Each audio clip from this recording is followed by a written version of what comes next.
এখন থেকে আপনিও বাসায় তৈরি করে ফেলতে পারবেন মজাদার ম্যাঙ্গো ফ্রুটিকা জুস, যা বাচ্চাদের কিন্তু অনেক পছন্দের আর এটা একদমই স্বাস্থ্যকর। আবার এদিকে বানাতেও কিন্তু খুবই সহজ। আসসালামু আলাইকুম, ওয়েলকাম পান্নাস ওয়ার্ল্ডের আরো একটি নতুন রেসিপিতে। প্রথমে নিয়ে নিব দুটো পাকা আম আর একটি কাঁচা আম। আপনারা চাইলে শুধু পাকা আম দিয়েও করতে পারবেন, কিন্তু কাঁচা আম দিলে এর পারফেক্ট একটা ফ্লেভার আসবে। আমগুলোকে কিউব করে কেটে 2 কাপ পানি দিয়ে সেদ্ধ হতে চুলায় বসিয়ে দেব। আমগুলো সেদ্ধ হতে থাকুক, সেই ফাঁকে একটি পাত্রে 1 কাপ পানি আর 1 কাপ চিনি নিয়ে নেব।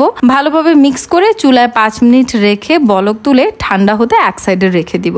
এদিকে আমগুলো সেদ্ধ হয়ে এসেছে। সেদ্ধ হতে কিন্তু বেশি একটা সময় লাগে না, 10 মিনিটের মধ্যে সেদ্ধ হয়ে আসে। তো আমি এর পারফেক্ট কালারের জন্য এখানে অরেঞ্জ ফুড কালার সামান্য অ্যাড করে দিলাম। সবকিছু ভালোভাবে মিক্স করে ঠান্ডা করে নিয়ে আমি একটি ব্লেন্ডার জারে ব্লেন্ড করে ছাঁকনিতে ছেঁকে নিব, যাতে একটা স্মুথ পিউরি আমরা পেয়ে যাই। এবার এই স্মুথ পিউরির মধ্যে অ্যাড করে দেব ঠান্ডা করে রাখা চিনির শিরা। অবশ্যই ভালোভাবে মিক্স করে নিবেন, তাহলে আপনি পেয়ে যাবেন মজাদার হোমমেড ম্যাঙ্গো ফ্রুটিকা জুস। এর স্বাদ বাজারের ফ্রুটিকা জুসকেও কিন্তু হার মানাবে। এটা এত মজাদার হয় মাশাআল্লাহ। অবশ্যই বাসায় ট্রাই করবেন। আর রেসিপিটি ভালো লাগলে do subscribe and follow me. আসসালামু আলাইকুম।